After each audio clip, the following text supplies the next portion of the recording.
কপিল পায়রা পোড়ার কথা সদানন্দ ভুলতে পারে না। ওই বাড়ারিতলায় যখন সে আত্মঘাতী হলো, সবাই দেখেছে, দেখে সবাই শিউরে উঠেছে।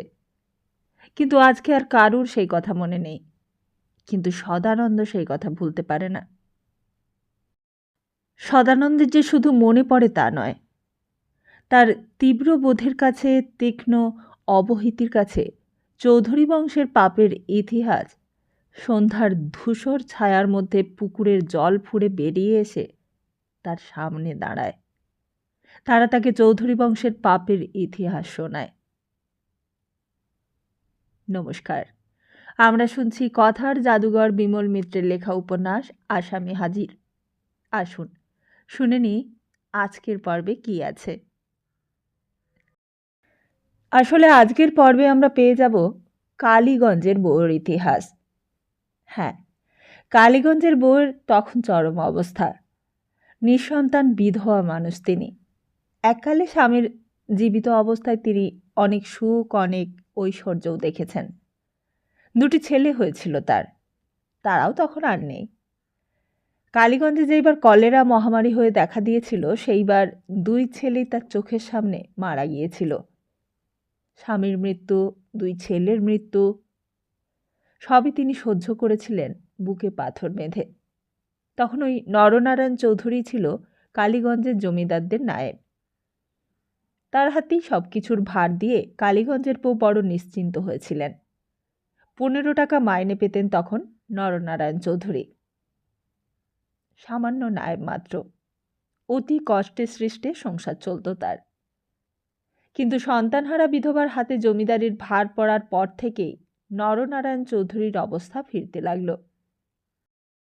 তিনি নায়েবগিরি করেন কালীগঞ্জে, কিন্তু একখানা ছোট কোঠাবাড়ি করলেন নবাবগঞ্জে, নিজের গ্রামে। মাসে 15 টাকা মাইনে পাওয়া নায়েবের কোঠাবাড়ি করবার সামর্থ্য হয় কি করে, সেই প্রশ্ন জমিদারির বিধবা মালিক কালীগঞ্জের বউয়ের মাথায় আসেনি। এলে আর নরনারায়ণ চৌধুরী আজ এত বড় লোক হতে পারতেন না। আর তখন সেই প্রশ্ন উঠলে আজকের এই আসামি সদানন্দ চৌধুরীকে নিয়ে উপন্যাস লিখবারও প্রয়োজন হতো না। সে যাই হোক, তা সেই দিন সেই সদানন্দ চৌধুরীর বিয়ের আগের দিন সন্ধ্যাবেলা হঠাৎ কালীগঞ্জের বউ সদানন্দকে তার বাড়িতে দেখে অবাক হয়ে গিয়েছিল। বুড়ি মানুষ, ভালো করে তখন চোখেও দেখতে পায় না। বিরাট বাড়ি, কিন্তু ওই বিরাট বাড়িটাই শুধু তখন আছে, আর কিছুই নেই। সব ঘরগুলোতে ভালো করে ঝাঁটও পড়ে না। আগেকার সেই সব লোক লস্কর তখন আর নেই। একটা ঝি শুধু হাতের কাজগুলো করে দেয়। আগে গোয়াল ভরা গরু ছিল, বলদ ছিল চাষবাসের জন্য, আর ছিল কিছু লোকজন যারা এককালে কর্তাদের নিমক খেয়েছে। তারা কৃতজ্ঞতার তাগিদে বাড়ির আনাচে কানাচে কোনো রকমের তখনও বাসা বেঁধে আছে। দরকার হলে ভাঙা পালকিটাই করে গিন্নিমাকে এখানে ওখানে নিয়ে যায়। তাও পালকিটা তখন রং চটে গেছে, একটা পায়াও ভেঙে গেছে। কোনো রকমের মেরামত করে সেটাই একটু চালু আছে। তুমি কে বাবা? সদানন্দ একেবারে নিচু হয়ে বুড়ির পায়ে হাত দিয়ে মাথায় ঠেকালে। আমি সদানন্দ, আমি নবাবগঞ্জের নরনারায়ণ চৌধুরীর নাতি, আর হরনারায়ণ চৌধুরী আমার বাবা। কালীগঞ্জের বউ তখন বিস্ময়ে হতবাক। কথাটা যেন বিশ্বাসই করতে ইচ্ছে হচ্ছিল না। বললে, তা আমার কাছে কেন তুমি হঠাৎ বাবা? নায়েব মশাই কি তোমার হাত দিয়ে আমাকে টাকা পাঠিয়েছে? সদানন্দ বললে, না। তাহলে তুমি কি করতে এসেছো? আমি তোমার সঙ্গে দেখা করতে এসেছি কালীগঞ্জের বউ। আমি বাড়ি থেকে চলে এসেছি। আমার কালকে বিয়ে। এবার থেকে আমি তোমার কাছেই থাকবো। কালীগঞ্জের বউ কথাগুলো শুনে কেমন যেন আকাশ থেকে পড়ল। কি করবে কিছুই বুঝতে পারলে না। তখনও আর্নিক সারা হয়নি তার। এতক্ষণ দাঁড়িয়ে দাঁড়িয়ে কথা বলছিল, এইবার বসে পড়ল। বললে, তোমার বিয়ে কাল? তা কাল তোমার বিয়ে যদি হয়, তা তুমি বাবা আজকে আমার বাড়িতে কেন এলে? কাল সকালেই তো তোমার গায়ে হলুদ হবে, তখন তো তোমার খোঁজ পড়বে বাবা। তখন তো আমার নামেই দোষ পড়বে যে আমি তোমাকে আমার কাছে আটকে রেখেছি এই বলে। তা নায়েব মশাই জানে যে তুমি আমার কাছে এসেছো? সদানন্দ বললে, না, আমি কাউকেই বলিনি এখানে আসবার কথা, কাউকে আর জানাবও না, আমি আর ও বাড়িতেও যাব না।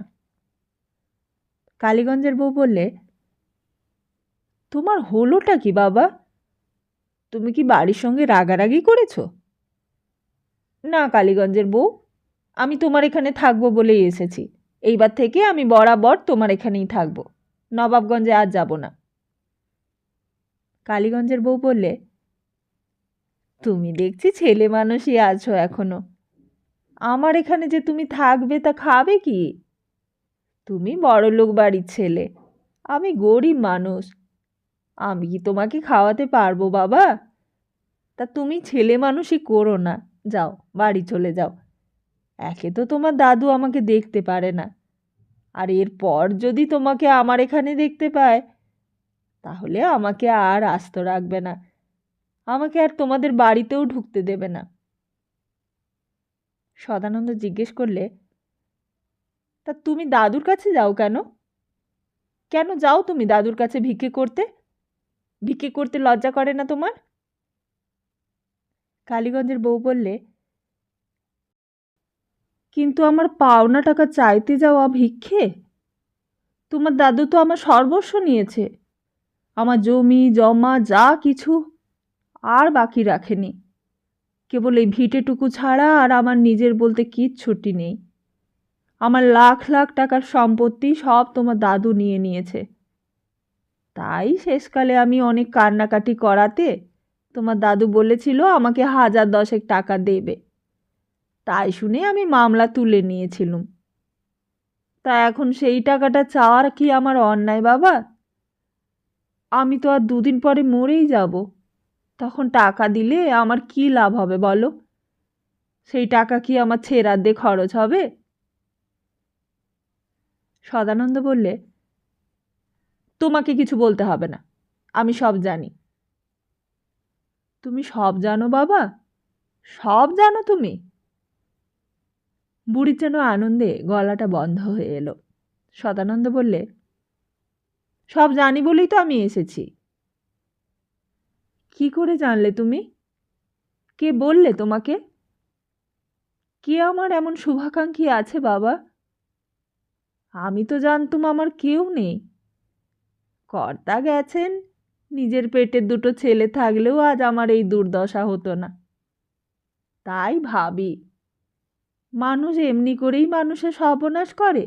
কই, তোমার দাদুর তো কোনো ক্ষতি হয়নি, তার তো ছেলে বেঁচে রয়েছে, তুমি তার নাতি, তোমারও তো কাল বিয়ে হবে, তারপর একদিন তোমারও ছেলে পুলে হবে, ঘর সংসার ভরে উঠবে তোমাদের। তখন তো একবার কেউ ভাববে না কার টাকায় এসব হলো, কার সর্বনাশ করে তোমাদের এত বাড়ন্ত হলো। কিন্তু আমার কি হলো বলো? আমি তোমার দাদুর কাছে কি অপরাধ করেছি যে তিনি আমার এত বড় সর্বনাশটা করলেন? দেখো বাবা, আমি তাই তাকে রাগের মাথায় শাপ দিয়ে এসেছি। শাপ দিয়ে এসেছো? কাকে? তোমার দাদুকে। ওই নায়েব মশাইকে রাগের মাথায় শাপ দিয়েছিলুম। শাপ দিয়ে বলেছিলুম যে আপনি নির্বংশ হবেনই, বামুনের শাপ নিষ্ফল হয় না। তা রাগ হলে কি আর মানুষের জ্ঞান থাকে বাবা? আমিও তাই রাগের মাথায় ওই কথা বলে ফেলেছিলুম, তাই আমার ওপর তোমার দাদুর অত রাগ। এখন বলছে আর টাকা দেবে না। সদানন্দ বললে, আমি তোমার সব টাকা মিটিয়ে দেব, আমি তোমাকে সেই কথা বলতেই এসেছি। তুমি আমার টাকা মিটিয়ে দেবে? তা আমি মরে গেলে আমার টাকা মিটিয়ে দিলে আমার কী লাভ হবে? বেঁচে থেকেই যদি খেতে না পেলুম, তো আমি মারা গেলে সেই টাকা কে খাবে? ভূতে খাবে? হঠাৎই একটা শব্দে সদানন্দের যেন চমক ভাঙল। হঠাৎই বাইরে কে যেন বলে উঠল, ওরে বাজনা বাজা, বাজনা বাজা। আর সঙ্গে সঙ্গেই ঢোল বেজে উঠল বাইরে। তখন সম্প্রদান হচ্ছে। পুরোহিতমশাই মন্ত্র পড়তে শুরু করেছেন। যদিদং হৃদয়ং তব তদিদং হৃদয়ং মম। নয়নতারার হাতের পাতাটা ধরে আছে সদানন্দ, আর পুরোহিতমশাই নিজের মনেই গড়গড় করে মন্ত্র পড়ে চলেছেন। কিন্তু একটা কথা যেন তখন কারোর কানে যাচ্ছে না। তার কেবলই মনে পড়ছে সেই রাধার গাওয়া গানটা, ওই রানাঘাটের বাজারের রাধা। আগে যদি প্রাণসখী জানিতাম।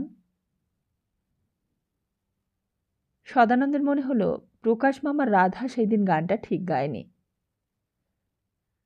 কথাটা বলেছিল শ্যামের পিরিতি। ওটা শ্যামের পিরিতি নয়, ওটা হবে টাকার পিরিতি। টাকার পিরিতি গরল মিশ্রিত, এটা বললেই যেন ঠিক হতো। টাকার জন্যই তো আজ দাদু তার বড়লোক, টাকার জন্যই তার জমিদারি, টাকার জন্যই তো আজ এই সুন্দরী মেয়ের সঙ্গে তার বিয়ে হচ্ছে। অথচ এই টাকা তারও নয়, তার বাবারও নয়, তার দাদুরও নয়। এই সমস্ত যা কিছু তাদের সম্পত্তি সব কালীগঞ্জের বউয়ের। আর ওদিকে তখন পুরুতমশাই মন্ত্র পড়েই চলেছে। যদিদং হৃদয়ং তব তদিদং হৃদয়ং মম। যদিদং হৃদয়ং তব তদিদং হৃদয়ং মম। আর কোথা দিয়ে যে সেই দিন কী ঘটে গেল তা সদানন্দ জানতেও পারল না, কিংবা হয়তো জানতে চাইল না। সবসময় প্রকাশ মামা পাশে দাঁড়িয়ে থাকে, কানের কাছে মুখ এনে বলতে লাগলো, কী রে অমন গোমড়া মুখ করে আছিস কেন? কি হয়েছে তোর? দেখছিস কত মেয়ে ছেলে রয়েছে চারিদিকে, একটু চেয়ে দেখ না। চৌধুরীমশাই ভোরের ট্রেনে চলে এলেন। আসবার সময় প্রকাশকে কাছে ডাকলেন। প্রকাশ সারা রাত জেগেছে, বিয়ে সম্প্রদান থেকে শুরু করে একেবারে বাসর ঘর পর্যন্ত। নিরঞ্জন প্রামাণিকও সঙ্গে ছিল। নিরঞ্জনের ঘুমোলে চলবে না, একেবারে বাসর ঘরের দরজার সামনেই কাছাকাছি কোথাও একটা থাকতে হবে, যেন সে নজর রাখে একটু, যেন সদানন্দ পাগলামি না করে। প্রকাশ বলেছিল, আমি তো আছি জামাইবাবু, আমি রাত্রে ঘুমোবো না। তার নিরঞ্জন আর প্রকাশ মামা দুজনের ভরসাতেই চৌধুরী মশাইয়ের জন্য ব্যবস্থা বন্দোবস্তের কোনো ত্রুটি রাখেননি। পাকা বন্দোবস্ত একেবারে, নিজে আলাদা বসিয়ে তাকে খাইয়েছেন। চৌধুরী মশাই যে নিজে আসবেন এটা কালীকান্ত ভট্টাচার্যের কাছে কল্পনার বাইরে ছিল। অত বড় রাশভারী মানুষটাকে নেহাত বেকায়দায় পড়েই ছেলের বরকর্তা হয়ে এত দূরে আসতে হয়েছে। রাত্রে শুতে যাবার আগে জিজ্ঞেস করলেন, তাহলে আমি শুতে যাই প্রকাশ? প্রকাশ বললে, হ্যাঁ হ্যাঁ, আপনি শুতে যান জামাইবাবু, আপনি আর কি করতে জেগে থাকবেন, আমি তো আছি, আমি আছি, নিরঞ্জন আছে। তবুও যেন স্বস্তি পাচ্ছিলেন না চৌধুরী মশাই। বললেন, দেখো প্রকাশ, আবার যেন কোনো কেলেঙ্কারি না হয়। প্রকাশ বললে, কেলেঙ্কারি? আমি থাকতে কি কেলেঙ্কারি হবে? চৌধুরী মশাই বললে, মানে আবার যদি খোকা পালিয়ে যায় সেই কথাই বলছি। আর পালাবে না? চৌধুরী মশাই বললেন, কিসে বুঝলে? প্রকাশ একটু ইঙ্গিতপূর্ণ হাসি হাসল, বলল, বুঝি জামাইবাবু, সবই বুঝি। তা খুলেই বলো না কিসে বুঝলে? প্রকাশ বললে, সদার বউ পছন্দ হয়েছে। তাই নাকি? খোকা তোমায় বললে? প্রকাশ বিশেষজ্ঞের মতো ভঙ্গি করে বলে উঠল, ও কি আর মুখে বলবার জিনিস জামাইবাবু, ও বুঝে নিতে হয়। চৌধুরী মশাই বললেন, তাহলে তো আর কোনো ভাবনা নেই। না, কোনো আর ভাবনা নেই, আপনি নিশ্চিন্তে নাক ডাকিয়ে ঘুমোতে যান। তাই এরপর চৌধুরী মশাইয়ের কোনো দুশ্চিন্তাই ছিল না। তিনি তার নির্দিষ্ট বিছানায় গিয়ে শুয়ে পড়েছিলেন। তারপর সকালবেলা ঘুম থেকে উঠে যাবার আয়োজন করতে ব্যস্ত হয়ে পড়লেন। যাবার আগে আবার ডেকে পাঠালেন প্রকাশকে। আর শুধু প্রকাশই নয়, তার সঙ্গে নিরঞ্জন প্রামাণিকও এলো। তাদের জন্যই চৌধুরী মশাই উগ্রীব হয়ে অপেক্ষা করছিলেন। বললেন, কি খবর প্রকাশ? প্রকাশ বললে, যা বলেছিলুম তাই। তার মানে? তার মানে আমাকে জিজ্ঞেস করবেন না, জিজ্ঞেস করুন এই নিরঞ্জনকে। একে তো বাসর ঘরের কাছেই একটা বারান্দায় শুতে বলেছিলুম। ও শুয়ে শুয়ে সব শুনেছে। চৌধুরী মশাই নিরঞ্জনের দিকে চাইলেন। নিরঞ্জন বললেন, হ্যাঁ বড়বাবু, শালাবাবু যা বলেছেন ঠিকই বলেছেন। খোকাবাবু কাল বাসর ঘরে কথা বলেছেন। কি কথা? আগে বাসর ঘরে কাল রাত্রিরে মেয়েরা গান গাইছিলেন। আমি বারান্দা থেকে সব শুনতে পাচ্ছিলাম তো। তা গানের পরে মেয়েরা বরকে জিজ্ঞেস করলেন, গান কেমন লাগলো। তা খোকা কি উত্তর দিল? মনে হলো খোকাবাবু খুব খুশি। খোকাবাবুর গলা শুনতে পেলুম। খোকাবাবু বললে, খুব ভালো। যাক, সুখবরটা শুনে চৌধুরী মশাই খুশি হলেন। তাহলে আর কোনো ভয় নেই।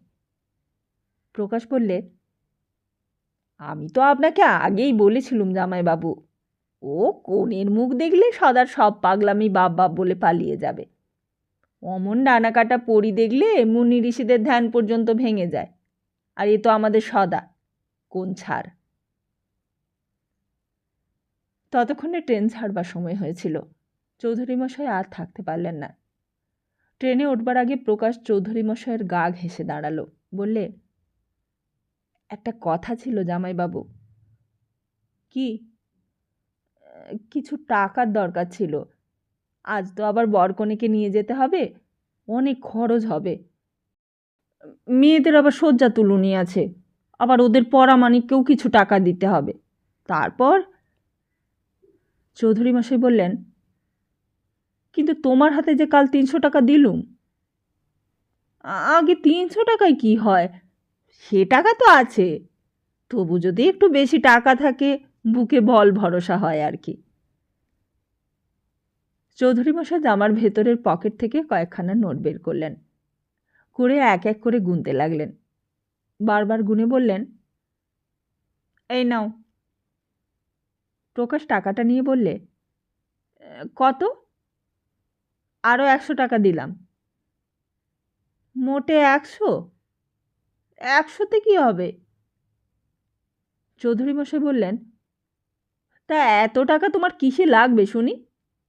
রজবালি তো স্টেশনে এসে হাজির থাকবে, আর তারপর পালকি ভাড়া, ও বরকনে বাড়ি পৌঁছলে সব মিটিয়ে দেব।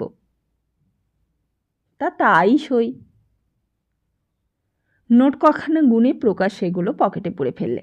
টাকা নিয়ে বেশি ছেঁড়াছেড়ি করতে নেই, তা প্রকাশ জানে। তাতে কাজ হাসিল হয় না। তারপর ট্রেন ছেড়ে দিলে। এসব অনেক দিনকার ঘটনা। আজ এতদিন পর অতীতে সমস্ত পথগুলো পরিক্রমা করতে গিয়ে সেই দিনকার সব কিছু খুঁটিনাটি ঘটনাগুলো মনে পড়তে লাগলো সদানন্দ চৌধুরীর। সেই দিনকার সেই ছেলেটিকে যেন চেষ্টা করলে এখনও চেনা যায়। চেনা যায় তার ছোটোখাটো কথা আর মানুষের সঙ্গে ব্যবহারের ঘটনাগুলো। অথচ কেউ তাকে চিনতে পারেনি। তার দাদু, তার বাবা, মা, প্রকাশ মামা সবাই তাকে তাদের প্রচলিত নিয়মের বেড়াজাল দিয়ে ঘেরা পৃথিবী থেকে নির্বাসন দিয়েছিল। নির্বাসন দিয়ে তার মাথার ওপরে শাস্তির বোঝা চাপিয়ে দিয়ে সমস্ত দায় থেকে নিজেদের বিবেককে মুক্ত করতে চেষ্টা করেছিল। তারা ভেবেছিল তাদের ছাঁচে সদানন্দকে ঢালাই করে শুধু বংশবৃদ্ধির প্রয়োজনে তাকে বাঁচিয়ে রাখবে। সদানন্দ তাদের প্রতিনিধি হয়ে দিনের পর দিন সেই একই নিয়মের পুনরাবৃত্তি করে যাবে শুধুই, যেই নিয়মের প্রবর্তন করে এসেছে সমস্ত মানুষ জাতের পূর্বপুরুষ। সদানন্দ সেই দিন থেকেই ভেবেছিল এতদিনকার সেই নিয়ম সে ভাঙবে। সে ভেবেছিল সে বলবে, আমি তোমাদের কেউ নই। তোমাদের পাপের ভাগিদার যেমন আমি নই, তেমন তোমাদের পুণ্যের ভাগিদারও আমি নই। তোমাদের সমস্ত পাপ পুণ্যের দুষ্কৃতি সুকৃতি এই সমস্ত নিয়ে তোমরা সুখে থাকো, শুধু আমাকে মুক্তি দাও তোমরা। আমি যেন তোমাদের সাহায্য না চাই, তেমনই যেন না চাই তোমাদের উত্তরাধিকারের অধিকারও। অথচ সমস্ত অপরাধ থেকে দায়মুক্ত হয়েও আজ সে একজন আসামি। ভাগ্যের বোধহয় এও এক বিচিত্র পরিহাস। ভদ্রলোক পাশে পাশে আসছিল। ভদ্রলোক সারা জীবন আসামি আর ফরিয়াদি নিয়েই জীবন কাটিয়েছে। অনেক আসামি দেখেছে, আবার অনেক ফরিয়াদিও দেখেছে, কিন্তু এমন আসামি সে আর দেখেনি। বললে, একটু পা চালিয়ে চলুন, পা চালিয়ে চলুন। সদানন্দবাবু হাসলেন, যেন পা চালিয়ে চললেই বেশি এগিয়ে যাওয়া যায়। তার দাদু, তার বাবা, তার মা, তার প্রকাশ মামা, তার দাদামশাই সবাই তো সংসারে একটু পা চালিয়েই চলতে চেয়েছিল। তারা সবাই ভেবেছিল পা চালিয়ে চললেই বুঝি তারা আরও একটু এগিয়ে যেতে পারবে। ভেবেছিল আরও টাকা, আরও ক্ষমতা, আরও আয়ু পাবে, আর একটু পা চালিয়ে চললেই। তারা পা চালিয়েই চলতে চেয়েছিল, কিন্তু থেমে থেমে এগিয়ে যাওয়ার প্রজ্ঞা তাদের আসেনি। তারা জানতো না যে যারা থেমে থাকে তারাই চলা লোকেদের হারিয়ে দিয়ে এগিয়ে যায়। আশ্চর্য, শেষ পর্যন্ত তাই হয়েছিল তাদের সকলের। সদানন্দের মনে আছে, রসিক পালের বাড়িতে যেমন আজকে কাছারির পেয়াদা এসে হাজির হয়েছিল সমন নিয়ে, ঠিক তেমনি একদিন ওই প্রকাশ মামা তার কাছে এসে হঠাৎ হাজির হয়েছিল। সদানন্দ তখনও এখনকার মতো নিঃস্ব হয়। কলকাতার এক ধর্মশালায় তখন অন্নদাস হয়ে জীবন কাটছে তার। প্রকাশ মামা তাকে দেখে অবাক। বললে, আমি তো তোকে খুঁজতেই বেরিয়েছি রে, তুই এখানে রয়েছিস? সদানন্দ বললে, কেন? আমার সঙ্গে আবার তোমার কি দরকার? প্রকাশ মামা বললে, তোর জন্য কোথায় কোথায় গিয়েছি জানিস? সদানন্দ বিরক্ত হয়ে উঠল। বললে, ওসব কথা থাক, তুমি আমার কেন খোঁজ করছো তাই বলো। প্রকাশ মামা বললে, কেন রে, এত তাড়া কিসের তোর? আমি তো তোর ভালোর জন্যই এসেছি, আমার তো নিজের কিছুই নয়। সদানন্দ বললে, আমার তুমি অনেক ভালো করেছো মামা, আমার আর ভালোর দরকার নেই। তুমি আমার ভালোর জন্যই আমার বিয়ে দিয়েছিলে, আমার ভালোর জন্যই তোমরা আমাকে বাড়ি থেকেও তাড়িয়ে দিয়েছিলে, তোমরা আমার ভালোর জন্যই কপিল পায়রাপোড়াকে ভিটে মাটি ছাড়া করেছিলে, আর আমার ভালোর জন্যই তোমরা কালীগঞ্জের বউয়ের সর্বনাশ করেছিলে। আবার আমার ভালোর জন্যই তোমরা সেই বংশীঢালিকে দিয়ে তাকে খুনও করেছিলে। দয়া করে তোমরা আর ভালো করতে চেও না মামা, আমার যথেষ্ট ভালো করেছ, আর ভালো করতে হবে না। তা কথাগুলো প্রকাশ মামার ভালো লাগলো না। বললে, তুই তো বেশ কথা বলতে শিখেছিস রে, অথচ জামাইবাবু বলতো তোর নাকি মাথা খারাপ হয়ে গেছে, এখন তো বেশ শেয়ানা মানুষের মতোই কথা বলছিস তুই। সদানন্দে সেদিন বেশি কথা বলতে ভালো লাগেনি, শুধু বললে, তা তুমি কি করতে আমার কাছে এসেছো তাই আগে বলো। হঠাৎই প্রকাশ মামা বললে, তোর বাবা মারা গেছে। খবরটা শুনে সদানন্দের চমকে যাওয়া উচিত ছিল, অন্তত কিছুটা হতবাক হওয়া উচিত ছিল, কিন্তু সেদিন কিছুই হয়নি তার। সে শুধু প্রকাশ মামার মুখের দিকে খানিকক্ষণ হাঁ করে চেয়ে রইল, আর যেন কিছু করবারও ছিল না তার। প্রকাশ মামা বললে, আমি তো এখন নবাবগঞ্জ থেকেই আসছি, সেখানেও তোকে খুঁজতে গিয়েছিলাম, শেষকালে এলুম কলকাতায়, তা ভাবলুম এখানে তোকে কোথাও একটা পেয়ে যাব, তাই এখানেও অনেক জায়গাতেই খুঁজেছি, শেষে ভাগ্যি ভালো তাই হঠাৎ বউবাজারে সেই পুলিশের বড়বাবুর বাড়িতে গিয়েছিলাম মানদা মাসির খোঁজে, সেইখানেই তাদের বাড়ির চাকর মহেশের কাছে এই ধর্মশালার খবরটা পেলুম। তা এখন চল আমার সঙ্গে। কোথায়? ভাগলপুরে? তোর মামার বাড়িতে? সেখানে গিয়ে কি হবে? আমার কেউ নেই, আমি কোথাও যাব না। প্রকাশ মামা বললে, কেউ নাই বা থাকলো, কিন্তু তোর বাবার সম্পত্তি তো আছে, অত লাখ টাকার সম্পত্তি, তুই সব ছেড়ে দিবি? সেই সম্পত্তি তো সবই তোর রে, তুই তো বাবার একমাত্র ছেলে, একমাত্র ওয়ারিশন। কিন্তু টাকা নিয়ে কি করব? ও আমার টাকার দরকার নেই। কিন্তু সদানন্দ ছাড়তে চাইলেও প্রকাশ মামা ছাড়বার লোক নয়। বললে, তা তুই টাকা না নিলে তা সেই টাকা নেবে কে? এত টাকা সম্পত্তি ছেড়ে দিয়ে তুই ধর্মশালায় বসে বসে ভ্যারেন্ডা ভাজবি? আর টাকা যদি তুই নাও নিস, তো আর কাউকে দানপত্র করে দে। আমি তো গরিব লোক, তোর টাকার দরকার না থাকতে পারে, কিন্তু আমার তো টাকার দরকার আছে রে। আমি তো আর তোর মতো সন্ন্যাসী হয়ে যাইনি। সে তোর না হয় মাগ ছেলে কেউ নেই, কিন্তু আমার তো আছে। এতক্ষণে সদানন্দ বুঝল কিসের তাগিদে প্রকাশ মামা তার খোঁজে সেই ভাগলপুর থেকে বেরিয়ে সারা দেশ ঘুরে কলকাতায় এসেছে। আর কলকাতা কি আর ছোট জায়গা? কলকাতার মতো জায়গায় কি কাউকে খুঁজে বার করা অতই সহজ? যতদিন মা বেঁচে ছিল ততদিন প্রকাশ মামার টাকার অভাব হয়নি। দিদির কাছে হাত পেতেছে আর টাকা নিয়ে পকেটে পুরেছে, আর রানাঘাটের বাড়িতে গিয়ে ফুর্তি করেছে। সারা জীবনটাই ফুর্তি করে বেরিয়েছে প্রকাশ মামা, আর এখন যখন তার জামাইবাবু মারা গেছে, এখন এসেছে ভাগ্নের খোঁজে। এখন ভাগ্নের জন্য দরদ উতলে উঠছে একবারে তার। সেজন্যই তো অনেক দিন ধরে সে ভেবেছিল যে সে তার জীবনের কাহিনীটা লিখে যাবে। লিখে যাবে যে সে পাগল নয়, তোমরা পাগল। যেই পৃথিবীতে মানুষ মানুষকে পণ্য হিসেবে ব্যবহার করে, যেই মানুষ কেবলই কপিল পায়রা পোড়াদের গলায় দড়ি দিতে সাহায্য করে, যেই মানুষ কেবল কালীগঞ্জের বউদের বঞ্চনা করে নিজের পুঁজিপাটা বাড়ায়, সেই মানুষ পাগল না হয়ে পাগল হয় কিনা সদানন্দ। সদানন্দ সেদিন বলেছিল, তাহলে চলো। প্রকাশ মামা সেদিন আদর করে সদানন্দকে ভাগলপুরে নিয়ে গিয়েছিল। কিন্তু তখন কি প্রকাশ মামা জানত যে তার জামাইবাবুর সমস্ত সম্পত্তি অন্য একজনের ভোগে লাগবে? জানলে বোধহয় আর ভাগ্নের সন্ধানে আসতো না প্রকাশ রায়। সে যাই হোক, সেসব কথা এখন থাক, সেসব অনেক পরের কথা। তখন নয়নতারারও অনেক বয়স হয়ে গেছে, তারও তখন নতুন করে সংসার হয়েছে। সেসব কথা বলবার সময় পরে অনেক পাওয়া যাবে। এখন আজকের কথা বলি, এই নয়নতারার বিয়ের কথা।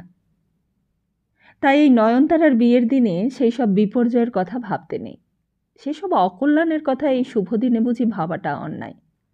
আজ শুধু আনন্দ করো, আর আজ শুধু শাঁখ বাজাও, উলু দাও, আর বলো যদিদং হৃদয়ং তব তদিদং হৃদয়ং মম, যদিদং হৃদয়ং তব তদিদং হৃদয়ং মম।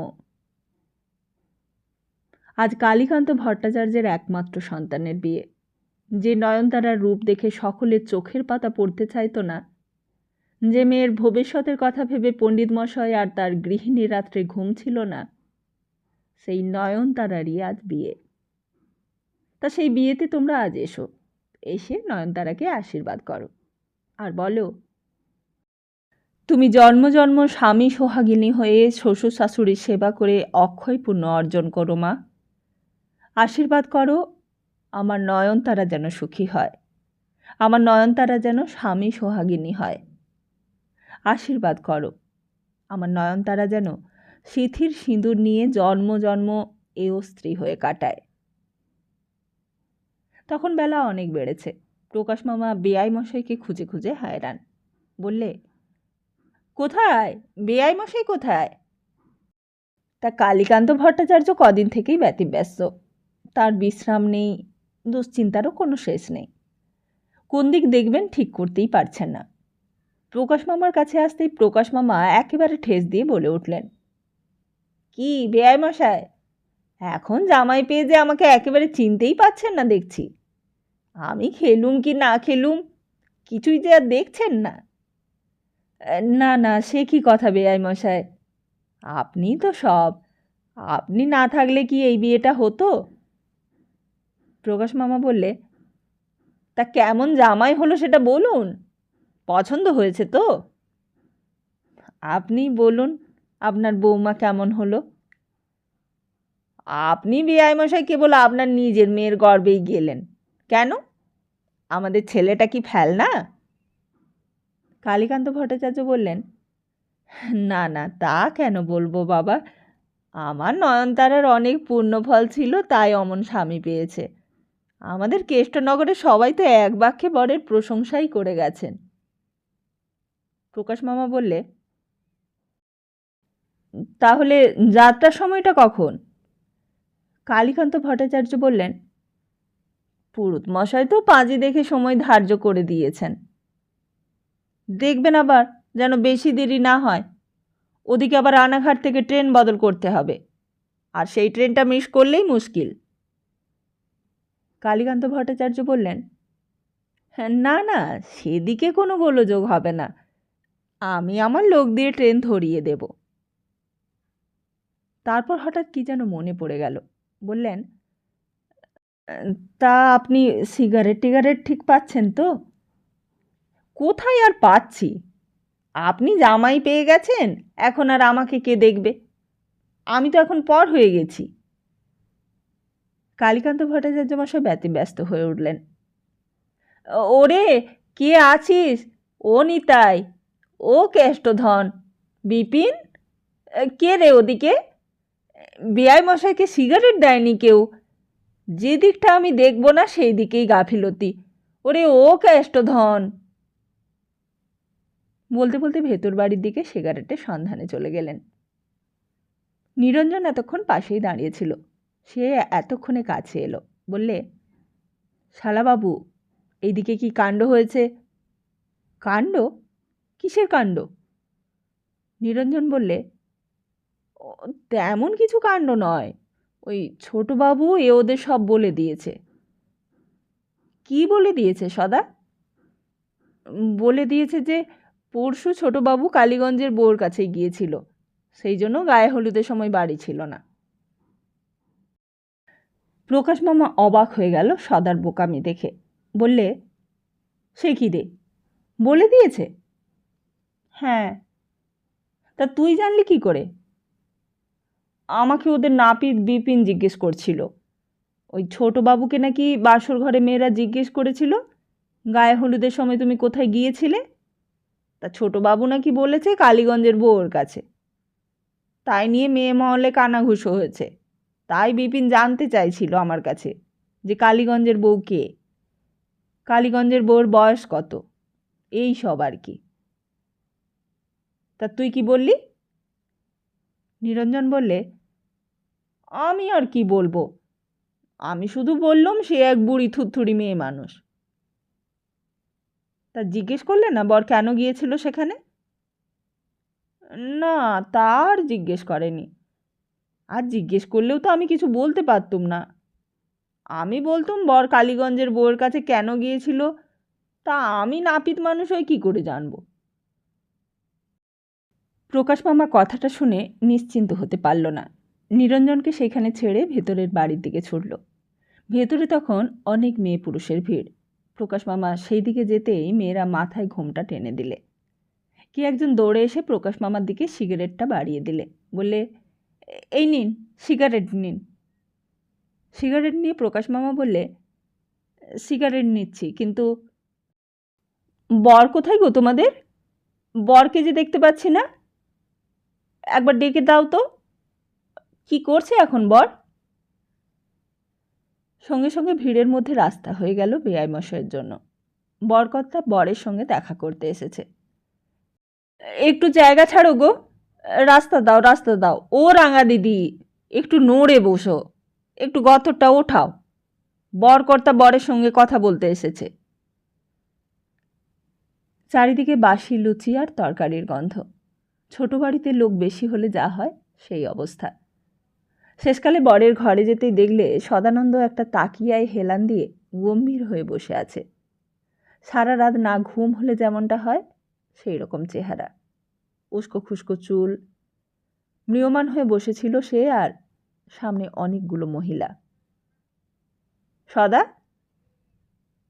প্রকাশ মামার গলা শুনে যেন অকুলে কুল পেয়ে গেল সদানন্দ। মুখ তুলে চাইলে, বললে, কি? প্রকাশ মামা বললে, একবার আমার সঙ্গে এদিকে আয় তো। সদানন্দ সমস্ত রাত এতটুকু ঘুমোয়নি। সমস্ত রাতই মেয়েরা বিরক্ত করেছে, কথা বলেছে, গান গাইবার জন্য পীড়াপিড়ি করেছে। একবার তার মনে হয়েছে এখান থেকে সে অন্য কোথাও চলে যায়, কিন্তু কেমন করে যাবে সে? এতগুলো অচেনা লোকের মধ্যে কাটিয়ে খুব আড়ষ্ট হয়ে গিয়েছিল। এইবার প্রকাশ মামাকে দেখে একটু সহজ হলো। প্রকাশ মামা আগে আগে চলতে লাগলো, আর সদানন্দ তার পেছন পেছন। প্রকাশ মামা চলতে চলতে পেছন না ফিরে জিজ্ঞেস করলে, রাত্রিরে ঘুম হয়েছিল রে? না। তা ঘুম হয়নি ভালোই হয়েছে। আমার বিয়ের সময় আমারও বাসর ঘরে ঘুম হয়নি, ওর জন্য ভাবিস নে। তা বউ কেমন দেখলি? পছন্দ হয়েছে? বাসর ঘরের মধ্যে কে একজন বলে উঠল, ওলো, ওই লোকটা বরের কে এলো? কনের এক মাসি বললে, ওই তো হলো আসল কর্তা গো, বর কর্তা, বরের মামা। ওই মামাই তো এই বিয়ে সম্বন্ধটা করেছে। প্রকাশ মামা সদানন্দকে নিয়ে তখন বারবাড়ির একটা ঘরের একান্তে এসে দাঁড়ালো। আশেপাশে কেউ নেই দেখে প্রকাশ মামা বললে, আয় বস, এখানটা একটু নিরিবিলি মতন জায়গা আছে।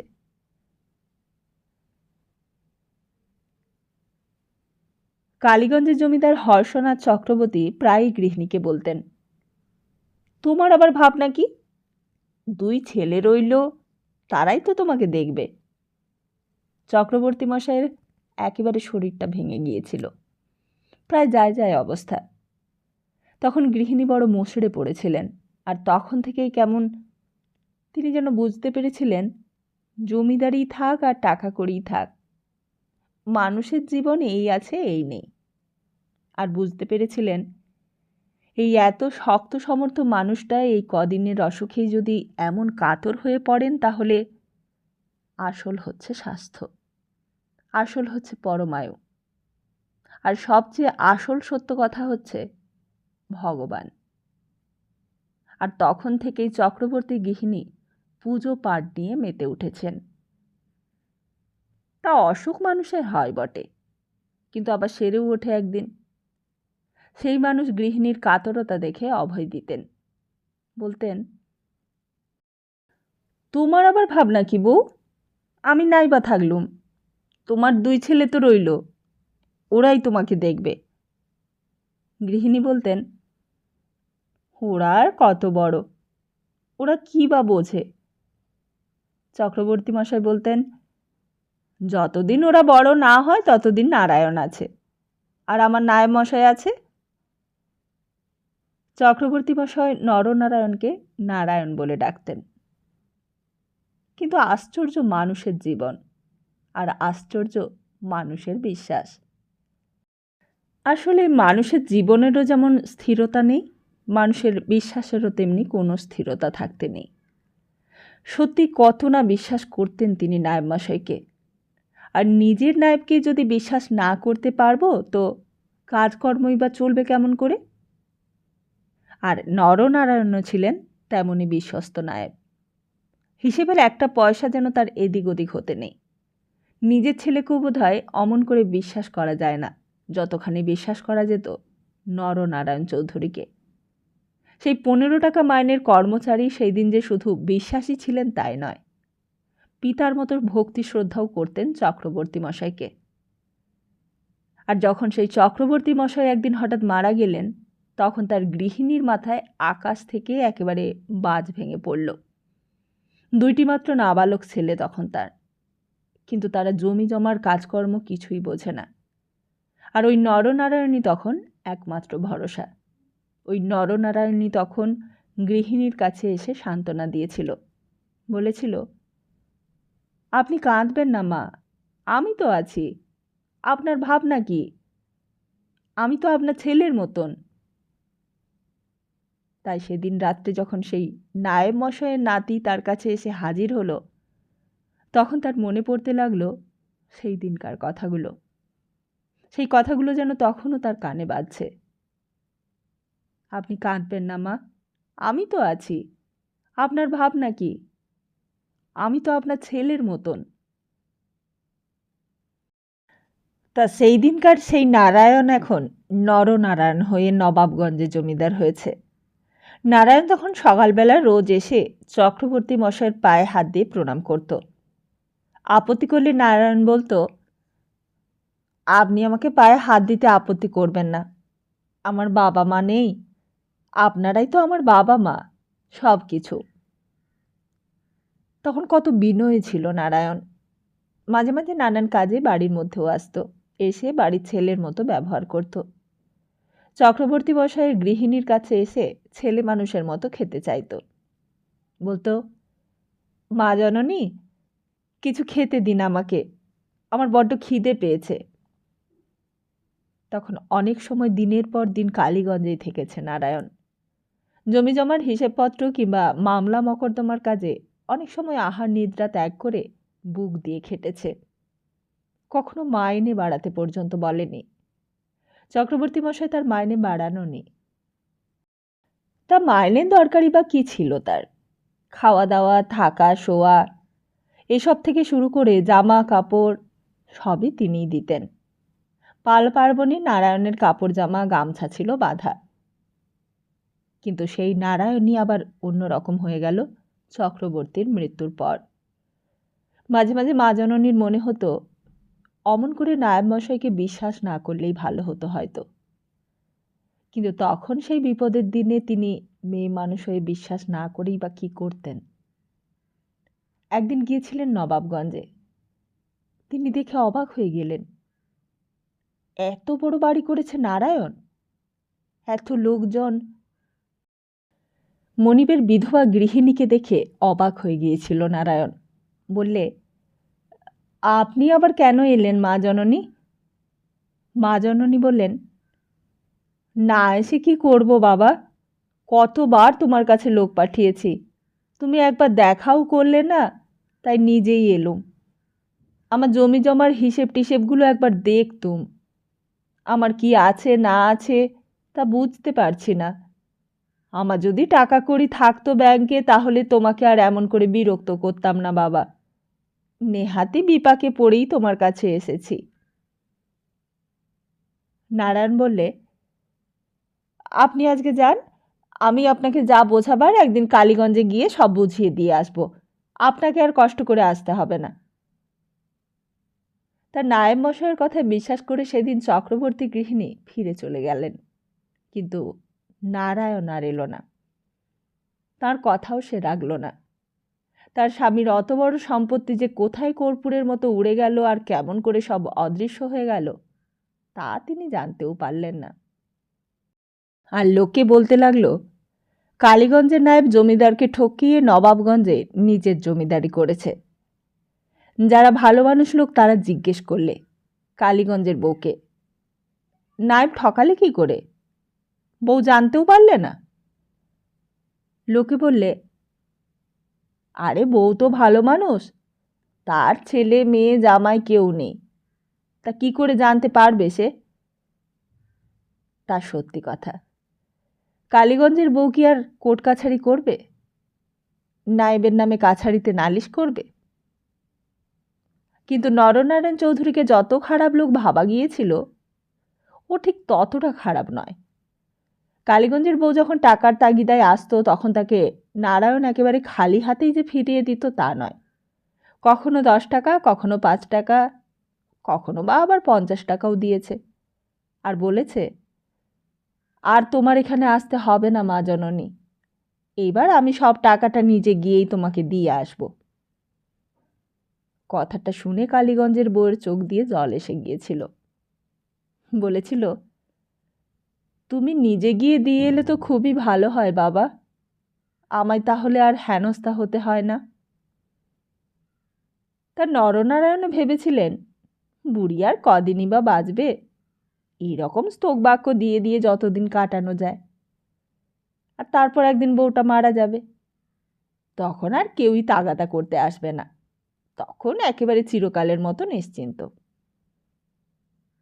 কিন্তু কালীগঞ্জের বউয়ের বোধহয় অক্ষয় পরাময় ছিল, আর তারপর সেই নরনারায়ণের সন্তান হলো। সেই সন্তানের আবার বিয়ে হলো, তারও আবার ছেলে হলো। কিন্তু পাওনা টাকা কালীগঞ্জের বউ আর পেলে না। তখনও আসতো সেই কালীগঞ্জের বউ, আর তার আসার খবর পেয়েই নরনারায়ণ চৌধুরী রেগে যেতেন। বলতেন, আবার এসেছে বুড়ি। কৈলাস গোমস্তা বলতো, তা চলে যেতে বলবো? কর্তাবাবু বলতেন, হ্যাঁ হ্যাঁ, চলে যেতে বল, যে বল আমার শরীর খারাপ, এখন দেখা হবে না। সেই সময়েই একদিন ছোট একটা ছেলে পালকির কাছে এসে দাঁড়িয়েছিল। বলেছিল, আমি পালকিতে চড়ব। কালীগঞ্জের বউ বলেছিল, এ কে গো, কার ছেলে? দিনু বলেছিল, এ তো কর্তাবাবুর নাতি। কালীগঞ্জের বউ সদানন্দকে কোলে তুলে নিয়ে আদর করে বলেছিল, তুমি পালকি চড়বে? সদানন্দ বলেছিল, হ্যাঁ। সেই দিন সদানন্দকে পালকিতে চড়িয়েছিল কালীগঞ্জের বউ। পালকি চড়ে সদানন্দ মহা খুশি। সে বলেছিল, আমাকে আরও দূরে নিয়ে চলো, একেবারে নদীর ঘাটের কাছে। নদীর ধারে গেলে যদি তোমার দাদু বকে? সদানন্দ বলেছিল, ও বকুক গে, আমি দাদুকে ভয় করি না। সেই দিনই কালীগঞ্জের বউ ছোট ছেলেটার সাহস দেখে অবাক হয়ে গিয়েছিল। দিনু বলেছিল, খোকাবাবু কাউকেই ভয় করে না, খুব দুষ্টু হয়েছে। আর সেই ছিল প্রথম পরিচয়। তারপর যতবার কালীগঞ্জের বউ নবাবগঞ্জে তাদের বাড়িতে গেছে, ততবারই পালকি চড়বার বায়না ধরেছে, আর তাকে পালকিতে চড়িয়ে ঘুরিয়ে দিয়েছে কালীগঞ্জের বউ। পালকি চড়বার কেমন একটা যেন নেশা হয়ে গিয়েছিল সদানন্দর। এলেই দৌড়ে চলে যেত সদানন্দ। পালকিটাকে আসতে দেখলেই সদানন্দ চিনতে পারত, ডাকত, ও কালীগঞ্জের বউ, কালীগঞ্জের বউ। কালীগঞ্জের বউ পালকি থেকে নেমেই সদানন্দকে কোলে করত আর বলতো, আমি যে কালীগঞ্জের বউ তা তোমাকে কে বললে খোকাবাবু? সদানন্দ বলতো, তোমার নাম তো কালীগঞ্জের বউ, আমাকে গৌরী পিসি সব বলেছে, তুমি তো কালীগঞ্জেই থাকো। তুমি যাবে কালীগঞ্জে? যাবে আমাদের কালীগঞ্জে? যাব, তুমি আমাকে নিয়ে চলো। কিন্তু কালীগঞ্জে গেলে যে তোমার দাদু বকবে। ও দাদু বকুক, দাদু খুব দুষ্টু। দাদু তো আমাকে রোজ বকে, তবুও আমি ভয় পাই না। তোমাকে কেন বকে দাদু? সদানন্দ বলতো, আমি দুষ্টুমি করি বলে। কেন করো দুষ্টুমি তুমি? সদানন্দ বলতো, বেশ করব, দুষ্টুমি করব। দাদু তোমাকে টাকা দেয় না কেন? কালীগঞ্জের বউ অবাক হয়ে যেত সদানন্দের কথা শুনে। সদানন্দ বলতো, জানো, দাদু কাউকেই টাকা দেয় না, দাদুর অনেক টাকা, তবুও দাদু কাউকে টাকা দেয় না। কালীগঞ্জের বউ কেমন যেন অবাক হয়ে যেত বাচ্চা ছেলের মুখের কথা শুনে। বলতো, কি করে বুঝলে দাদু আমাকে টাকা দেয় না? সদানন্দ বলতো, গৌরী পিসি তো বলেছে। গৌরী পিসি? কালীগঞ্জের বউ এই বাড়ির মেয়েদের বিশেষ কাউকেই চিনত না। অন্দরমহলেও কোনোদিন ঢোকবার সুযোগ হয়নি। এই বাড়ির সমস্ত লোকজন বরাবরই তাকে দেখলেই যেন কেমন গম্ভীর হয়ে যেত। জিজ্ঞেস করল, গৌরী পিসি কে? সদানন্দ বলতো, এ মা, গৌরী পিসিকে তুমি চেনো না? সে তো আমাকে খাইয়ে দেয়, ভাত খাইয়ে দেয়, দুধ খাইয়ে দেয়, মাছ খাইয়ে দেয়। আমি যদি না খাই তাহলে গৌরী পিসি আমাকে ভয় দেখায়। তা কি ভয় দেখায়? বলে জুজু বুড়িকে ডেকে ধরিয়ে দেবে। আর এত দুঃখের মধ্যেও কালীগঞ্জের বউয়ের মুখে হাসি আসত। ছোট ছেলের মুখের পাকা পাকা কথাগুলো শুনে। কালীগঞ্জের বউয়ের পালকিতে বসে সদানন্দের মুখে যেন কথার খই ফুটত। অনেক কথা বলে যেত গড়গড় করে, আর বলতো, জানো, আমি যখন বড় হব তখন তোমাকে টাকা দেব। আমাকে তুমি টাকা দেবে? হ্যাঁ, তোমাকে আমি টাকা দেব। মানিক ঘোষকেও টাকা দেব, দুলে ষাটকে, কপিল পায়রা পোড়াকে, সবাইকে টাকা দেব। তোমাদের জমি আমি খাস করে নেব না, তোমাদের জমি দেব, ধন দেব, গুড় দেব, তোমাকে সব দেব।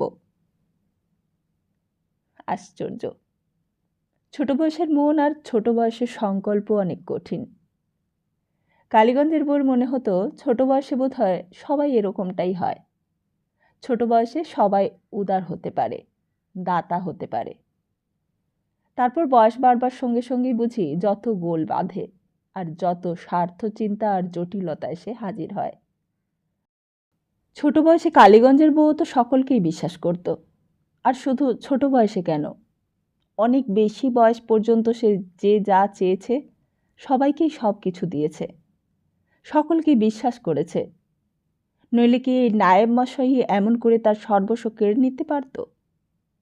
10টা আম বাগান, 3টে বড় বড় বিল, আর জমি যে কত বিঘে তার কোনো হিসেবই রাখবার দরকার হতো না। আর তার হিসেবও যে কোনোদিন রাখতে হবে তাও কখনো কালীগঞ্জের বউ স্বপ্নে ভাবেনি। নায়েব মশাই সব দেখত, আর নায়েব মশাই সব আদায় করত। খাজনা যেমন আদায় করত, তেমনি খাজনা দিত সরকারি কাছারিতে। জমিতে কত ধান হচ্ছে, কত পাট হচ্ছে, কত ছোলা, কত সর্ষে, তার হিসেব নেবার দরকারও কখনো হয়নি কালীগঞ্জের বউয়ের। কিন্তু শেষকালের দিকে কালীগঞ্জের বউয়ের শরীর একেবারে ভেঙে পড়েছিল। তবুও সেই ভাঙা শরীর নিয়েই নবাবগঞ্জে আসত।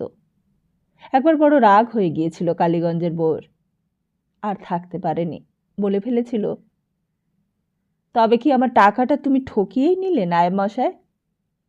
এটাই ছিল তোমার মতলব? তাহলে আগে বললে না কেন? নরনারায়ণ চৌধুরী বললেন, কেন আগে বললে কি করতে? আগে বললে এই হায়রানিটা আমার আর হতো না। এই 15-20 বছর ধরে আমায় ঘোরাচ্ছ, ভাবছ কি মাথার উপর ভগবান নেই? নরনারায়ণ তখন শয্যাশায়ী হয়ে থাকেন সব সময়। কথাটা শুনে ঠিক তার ভালো লাগেনি। বললেন, কেন, ভগবান থাকলে কি করতো আমার? কালীগঞ্জের বউ বললে, ভগবান তুমি মানো আর না মানো, আমি মানি। আর আমি সেই ভগবানের নাম করে বলে যাচ্ছি, বামুনের মেয়েকে তুমি ঠকিয়েছ। এতে তোমার ভালো হবে না নারায়ণ, তোমার সর্বনাশ হবে। তার মানে তুমি আমার যেমন সর্বনাশ করেছ, তেমনি তোমারও সর্বনাশ হবে।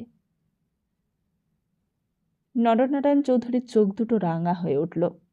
বললেন, বেরিয়ে যাও, বেরিয়ে যাও আমার বাড়ি থেকে, বেরিয়ে যাও বলছি। তারপর ডাকতে লাগলেন, দিনু, ও দিনু। কালীগঞ্জের বউ বসেই ছিল, এইবার উঠে দাঁড়ালো। বললে, দিনুকে ডাকছো কেন? আমাকে সে গলা ধাক্কা দিয়ে তাড়াবে বলে? তা কি জন্য ডাকছি দিনু এলেই তুমি দেখতে পাবে, আমাকে আর মুখে বলতে হবে না। দিনু, দিনু, ও দিনু। কালীগঞ্জের বউ বললে, তার আর দরকার হবে না, আমার 10,000 টাকার জন্য তোমাকে আর মহাপাতক হতে হবে না, তার আগেই আমি চলে যাচ্ছি। কিন্তু বলতে বলতে যেন একটু দম নিয়ে নিয়েছিল কালীগঞ্জের বউ। তারপর বলে উঠল, কিন্তু আমি যদি বামুনের বংশে জন্মে থাকি, আর আমি যদি এক বাপের মেয়ে হই, তো আমি এই তোমাকে শাপ দিয়ে গেলুম যে তুমি নির্বংশ হবে নারায়ণ, তুমি নির্বংশ হবে একদিন। তুমি যাদের জন্য টাকা জমিয়ে রাখছো, এ কারোর ভোগে লাগবে না, কারোর ভোগে না। বলেই কালীগঞ্জের বউ এক নিমেষে ঘর থেকে বেরিয়ে যাচ্ছিল। কিন্তু ঠিক সেই সময় দিনুর সঙ্গে সদানন্দ ঘরে এসে ঢুকল।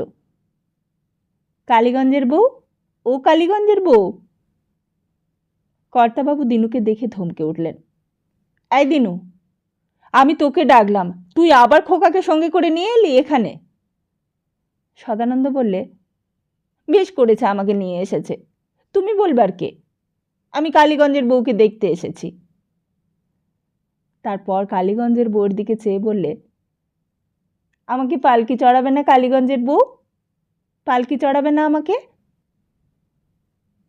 কালীগঞ্জের বউ সদানন্দকে দেখে একটু থমকে দাঁড়ালো, কিন্তু তারপরেই আবার যেমন সিঁড়ি দিয়ে নামতে যাচ্ছিল তেমনি সোজা সিঁড়ি দিয়ে নিচে নেমে গেল। সদানন্দ তার পেছন পেছন ডাকতে ডাকতে চলল, ও কালীগঞ্জের বউ, কালীগঞ্জের বউ। নরনারায়ণ চৌধুরী রেগে উঠলেন। হাঁ করে দাঁড়িয়ে কি দেখছিস দিনু? খোকাকে ধর, ধর খোকাকে, চলে গেল যে, খোকা চলে গেল কালীগঞ্জের বউয়ের সঙ্গে, ধর ওকে। হাঁ করে কি দেখছিস দাঁড়িয়ে? ওকে ধরে আন, যা। ততক্ষণে কালীগঞ্জের বউ বড় বাড়ির উঠোনে গিয়ে তার পালকিতে গিয়ে উঠে পড়েছিল। চারজন বেহারা পালকিটা কাঁধে তুলতে যাচ্ছে। এমন সময় সদানন্দ পেছনে গিয়ে ডাকল, আমাকে যে আজ পালকি চড়ালে না কালীগঞ্জের বউ?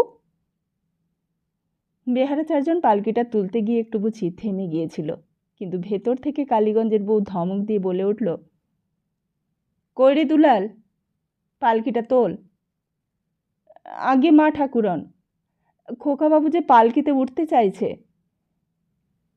কালীগঞ্জের বউ ধমকে উঠল, যে সে পালকিতে উঠতে চাইলেই অমনি ওঠাবি তোরা? না, ওঠাতে হবে না, আমি যা বলছি তাই কর।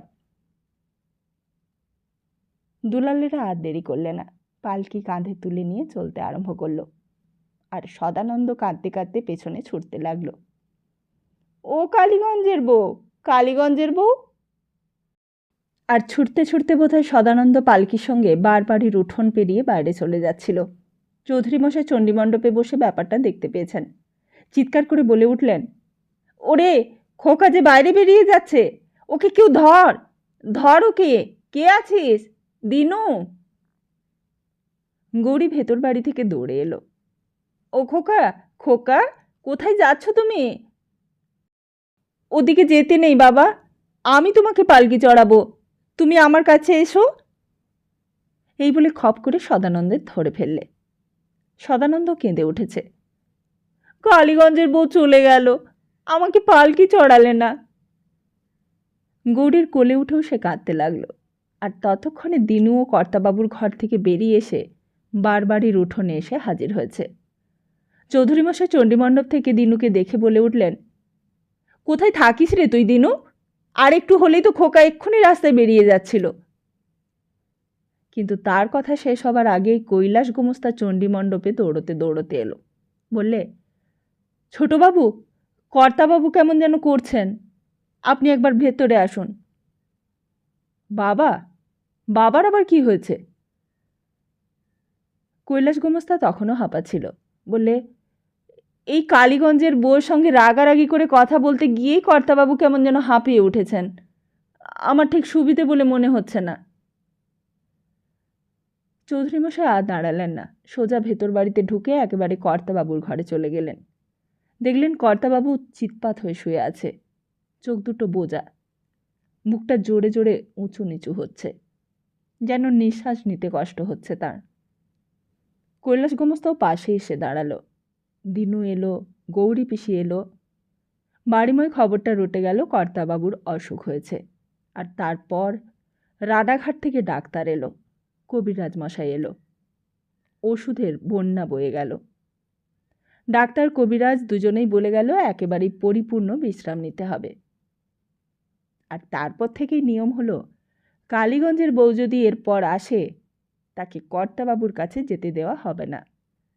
কালীগঞ্জের বউয়ের জন্যই এই বিপর্যয় ঘটল। কিন্তু সেই থেকেই সদানন্দের কৌতূহল হলো, ওই কালীগঞ্জের বউ দাদুর কাছে কেন আসে? কিসের টাকা চায় দাদুকে? কার টাকা? দাদু কালীগঞ্জের বউকে টাকাই বা দেয় না কেন? এমন প্রশ্নের কেউই ঠিকমতো জবাব দিত না। দিনু বলতো, কালীগঞ্জের বউ খুব দুষ্টু। সদানন্দ জিজ্ঞেস করত, কেন কেন দুষ্টুমি করে কালীগঞ্জের বউ? দিনু বলতো, যারা দুষ্টু লোক তারা তো কেবল দুষ্টুমিই করে, আর তো কিছুই করে না। কিন্তু দাদু তার টাকা দেয় না কেন? টাকা না পেলে কালীগঞ্জের বউ চাল কিনবে কি করে, কাপড় কিনবে কি করে?